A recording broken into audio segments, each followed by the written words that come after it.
సమూయేలు అదే షీలో మందిరంలో ఎదుగుతున్నాడు. ఒక పక్కన హోఫ్నీ ఫినిహాసుల యొక్క దుర్మార్గం అనేది రోజు రోజుకి అధికమైపోతుందంట. అంటే ఎలా అయిపోయిందంటే ఆ ప్రత్యక్ష గుడారం దగ్గర పనిచేయడానికి వచ్చిన పరిచయం చేయడానికి వచ్చిన యువతులతో వీళ్ళు సేనేస్తున్నారంటే శారీరకమైన సంబంధం పెట్టుకొని వాళ్ళతో వీళ్ళు కలిసి పాపం చేస్తున్నారు.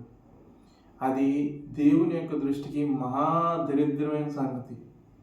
ఎందుకంటే ఒక చోట అంటాడు దేవుడు, వ్యభిచారం అనేది అన్నిటిలో కంటే మహాపాపమైందంట. ఎందుకంటే ఏ పాపమైనా ఎక్స్టర్నల్గా జరుగుద్ది, కానీ వ్యభిచారం ఒక్కటే ఈ యొక్క దేహంతో జరుగుద్ది. దేహం దేవుని ఆలయం. దేవుడు మన హృదయాల్లో కొలువై ఉండాలనుకుంటాడు కాబట్టి దేహాన్ని దేవుడు అంత మంచిగా వర్ణించాడు. దేవుని యొక్క ఆలయం దేహం అనేది.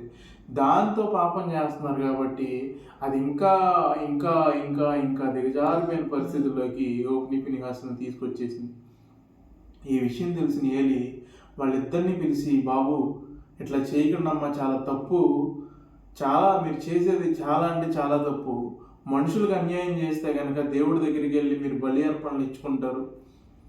దేవుని పాప క్షమాపణ కోసం క్షమాపణ అడగడానికి దేవుడి దగ్గరికి వెళ్ళడానికి ఉంటుంది. మీరు ఏకంగా దేవునికే అన్యాయం చేస్తున్నారు. మీ గురించి ప్రార్థన చేయడానికైనా కూడా అవకాశం ఉండదు. మీరు చేసేది చాలా తప్పు, మీరు పశ్చాత్తాపడండి అని చెప్పినప్పటికీ కూడా వాళ్ళు ఏలీ మాటని చెవిని పెట్టుకోలేదు. వాళ్ళు చేసేది పని చేస్తూనే ఉన్నారు. ఆ పాపాన్ని ఇంకా కంటిన్యూ చేస్తూనే ఉన్నారు. ఇది ఇలా ఉండగా సమూయేలు మనుషుల దయందు దేవుడి దయందు కూడా వర్ధిల్లుతున్నాడంట. అంటే ఏర్పాటులో ఉన్న సమూయేలు, దేవుని యొక్క ఏర్పాటులో ఉన్న సమూయేలు వర్ధిల్లుతున్నాడంట. రోజు రోజుకి మనుషుల దయందు దేవుని దయందు ఆయన యొక్క పని ఎందు వర్ధిల్లుతానే ఉన్నాడు. ఆయన చేయాల్సిన పని కరెక్ట్గా చేసుకుంటూ వెళ్ళిపోతున్నాడని అర్థం. వర్ధిల్లుతున్నాడంటే నువ్వు పర్ఫెక్ట్గా, నీకు మంచి నేమ్ వస్తుంది, మంచి ఫేమ్ వస్తుంది, దేవుని యొక్క ఆశీర్వాదం ఉందంటే దాని అర్థం ఏంటంటే నీ పని నువ్వు కరెక్ట్గా చేసుకుంటున్నావు. బాలుడైన సమూయేలు తన పని తాను కరెక్ట్గా చేసుకుంటున్నాడు. బాలుడైన సమూయేలు తన ముందున్న పెద్దోళ్ళను చూసి నేర్చుకోవట్లేదు. బాలుడైన సమూయేలు వాళ్ళకు ముందున్న ఇద్దరు యాజకుల్ని, హోఫ్నీ ఫినిహాసుల్ని రోల్డ్ మోడల్గా తీసుకోవడం లేదు. మనము ఉన్నాం, ఏం చేస్తాం తెలుసా?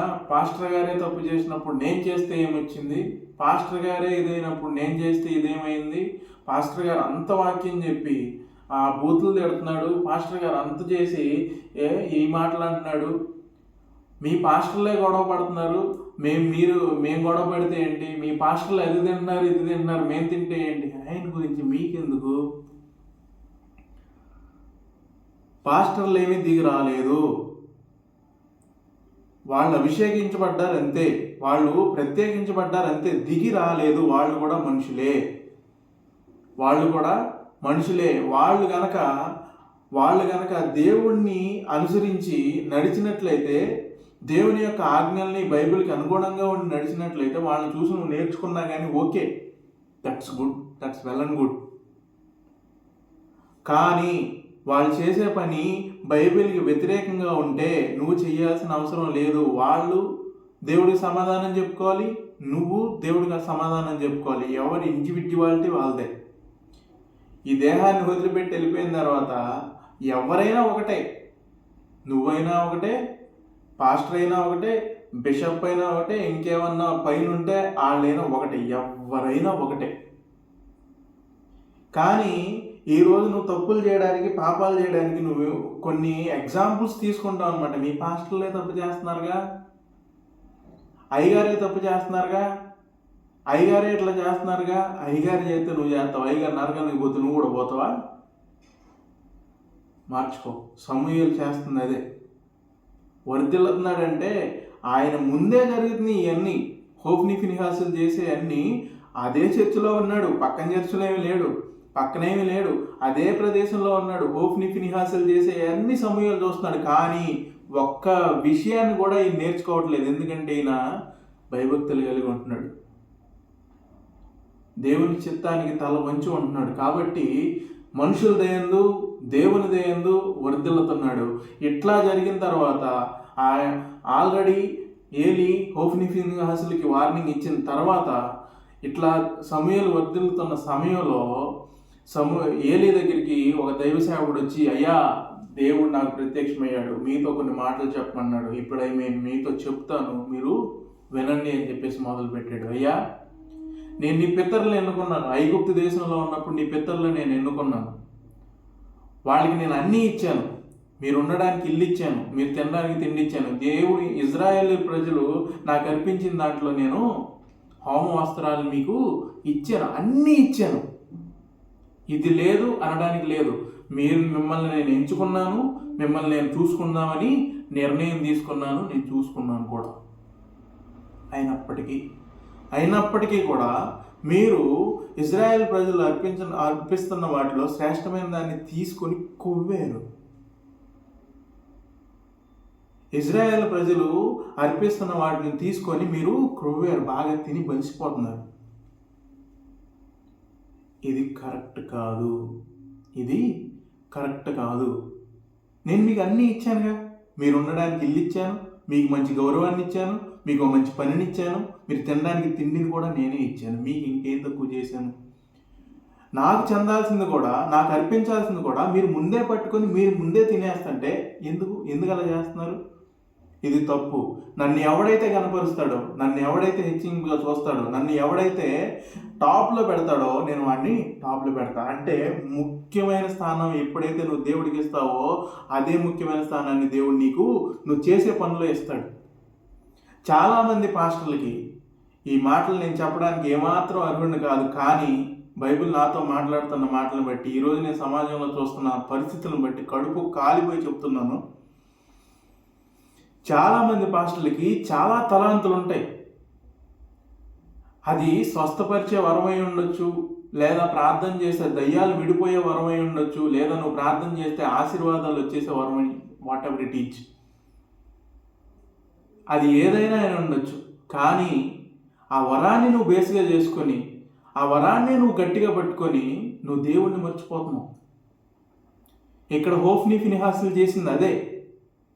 వాళ్ళకు వచ్చే ఆ తిండిని దృష్టిలో పెట్టుకొని, వాళ్ళకున్న అధికారాన్ని దృష్టిలో పెట్టుకొని దేవుణ్ణి మర్చిపోయారు, దేవుణ్ణి పక్కన పెట్టేశారు. దేవుడికి అసలు సమయమే ఇవ్వలేదు, దేవుడికి అసలు విలువే ఇవ్వలేదు. అందుకనే దేవుడు ఒక ఘోరమైన మాటలు మాట్లాడుతున్నాడు. ఎంత అంటే ఆయన గురించి ఆయనే చెప్పుకుంటున్నాడు. ఎంత అసలు ఇబ్బందికరమైన పరిస్థితి అంటే, నన్ను ఎవడు కనపరుస్తాడో నేను వాడిని కనపరుస్తాను, నన్ను ఎవడు ఫస్ట్ ప్లేస్లో పెడతాడో వాడికి నేను ఫస్ట్ ప్లేస్ ఇస్తాను, ఎవడు నన్ను తృణీకరిస్తాడో వాడిని నేను తృణీకరిస్తాను, ఎవడు నన్ను పట్టించుకోడో నేను కూడా వాడిని పట్టించుకోను. పాస్టర్లనే కాదండి, దేవుడు ప్రతి ఒక్క మనిషికి, ప్రతి ఒక్క జీవికి, భూలోకంలో పుట్టి మనిషిగా పుట్టిన ప్రతి ఒక్కడికి కూడా దేవుడు ఏదో ఒక తలాంతి ఇస్తాడు. ఆ తలాంతిని పట్టుకొని నువ్వు దేవుడిని స్తుతించాలి. కొంతమందికి పాటలు పాడే ఇది ఉంటుంది, కొంతమందికి వాక్యాన్ని అర్థం చేసుకునే ఇది ఉంటుంది, కొంతమందికి పరిచయం చేసే ఇది ఉంటుంది, కొంతమందికి చాలా రకరకాలు ఒక్కొక్కళ్ళకి ఉన్న ఇది వాళ్ళకి తెలుస్తుంది. అవన్నీ కూడా దేవుడి కోసం మనం చేయాల్సిన పనిలో అవి అన్నీ తోడ్పడుతూ ఉంటాయి. అంటే ఒక మనిషికి కాళ్ళు చేసే పనులు కాళ్ళు చేయాలి, చేతులు చేసే పనులు చేతులు చేయాలి, కళ్ళు చేసే పనులు కళ్ళు చేయాలి, మైండ్ చేసే పనులు మైండ్ చేయాలి, నోరు చేసే పని నోరు చేయాలి, పళ్ళు చేసే పనులు పళ్ళు, నాలుగు చేసే పని నాలుగు, గుండె చేసే పని గుండె, లివర్ చేయాల్సిన పని లివర్. ఎట్లా అయితే విడివిడిగా ఉండి ఒక మనిషిని నడిపిస్తాయో, ఈ సమాజంలో క్రైస్తవులుగా ఉన్న మనము, లేదా ఈ సమాజంలో మనుషులుగా ఉన్న మనం అందరికీ కూడా దేవుడు ఒక్కొక్క వ్యక్తికి ఒక్కొక్క పని అప్పగించాడు. ఆ అప్పగించిన పనుల్ని నువ్వు కరెక్ట్గా దేవుడి కోసం ఉపయోగించాలి. నీకు మంచి స్వరం ఉందా, దేవుడి కోసం పాడాలి. నీకు మంచిగా జ్ఞానం, అర్థం చేసుకునే జ్ఞానం ఉందా, దాన్ని కూడా నువ్వు దేవుడి కోసం వాడాలి. దేవుడికి ముందు ప్రయారిటీ ఇవ్వాలి. అప్పుడే నువ్వు ముందుకెళ్తావు, అప్పుడే నువ్వు కనపరచబడతావు అని దేవుడు చెప్తున్నాడు. నేను కాదు. ఈ వచనం ఎక్కడుందంటే, ఇది సమూయేలు గ్రంథం సమూయేలు గ్రంథం, మొదటి సమూయేలు గ్రంథం, ఒక్క నిమిషం, 2వ అధ్యాయము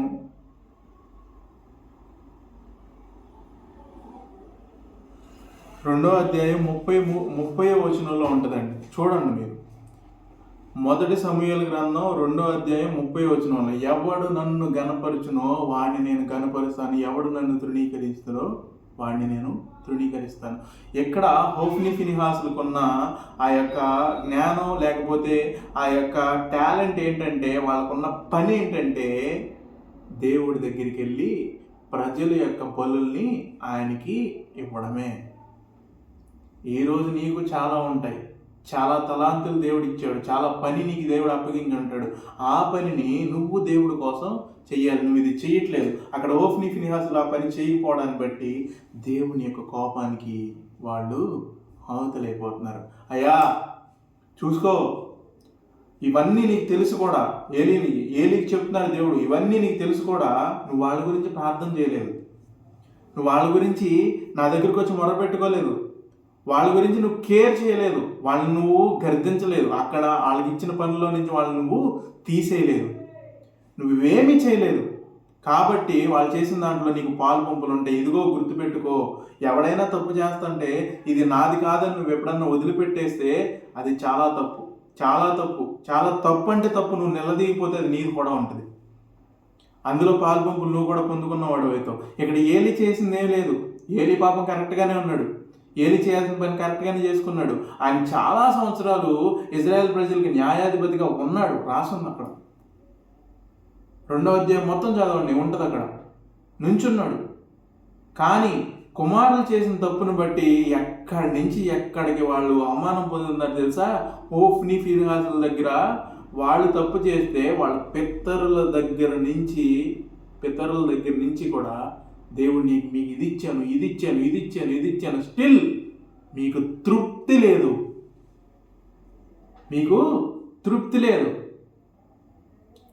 ఈరోజు దేవుడు మనల్ని కూడా అదే క్వశ్చన్ అడుగుతాడు ఖచ్చితంగా. అయ్యా నీకు మంచి ఆరోగ్యాన్ని ఇచ్చా, నీకు మంచి తెలివితేటలను ఇచ్చా, నా కోసం బ్రతకమని ఒక బ్రతుకునిచ్చా, నువ్వేం చేస్తున్నావు? ఆ రోజు అడిగాడు, వాళ్ళ దగ్గర ఆన్సర్ లేదు. ఇదిగో ఇట్లా మీరు చేశారు కాబట్టి మీ ఇద్దరు కుమారులు ఒకే రోజు హతం అయిపోతారు. మీ ఇంట్లో ముసలోడు ఈ ఒక్కడున్నాడు అంటే ముసలితనం వచ్చే వరకు కూడా ఒక్కడ బ్రతకడు, అందరూ చచ్చిపోతారు. నేను ఒకడిని ఏర్పాటు చేసుకుంటా, వాడు నా ఆలోచన చెప్పున నేను ఎట్లా చెప్తే అట్లా చేస్తాడు. నేను ఒక యాజకుడిని ఏర్పాటు చేసుకుంటా, నా ఆలోచన ఏ విధంగా అయితే ఉంటుందో ఆ విధంగా అతను బ్రతుకుతాడు, నా ఆలోచన ఏ విధంగా అయితే ఉంటుందో ఆ విధంగా అతను నడుస్తాడు, నా ఆలోచన ఏ విధంగా అయితే ఉంటుందో, నా మాట ఏ విధంగా అయితే ఉంటుందో అదే విధంగా చేస్తాడు. నేను అతన్ని ఆశీర్వదిస్తాను, అతను కుమార్తెలను ఇస్తాను. వాళ్ళ దగ్గర నీ సంతానం వెళ్ళి పని అడుక్కుంటుంది. నీ సంతానం ఈ సమాజంలో బ్రతకాలంటే డబ్బులు సంపాదించుకోవాల్సి వస్తుంది. ఇప్పుడు వరకు నీకున్న లగ్జరీస్ అన్ని నేను తీసేస్తున్నా.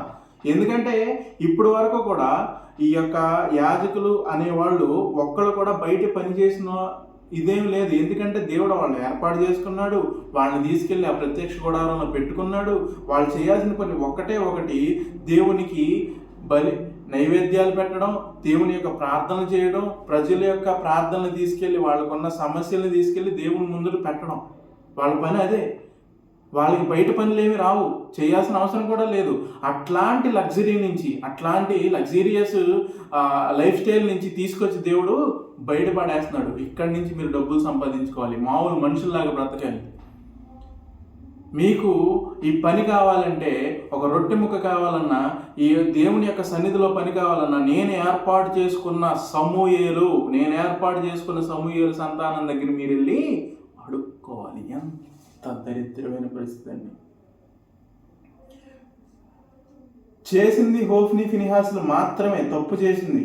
ఇదిగో గుర్తుపెట్టుకో, తప్పు చేయాలన్న ఆలోచన ఉన్నవాడా, నువ్వు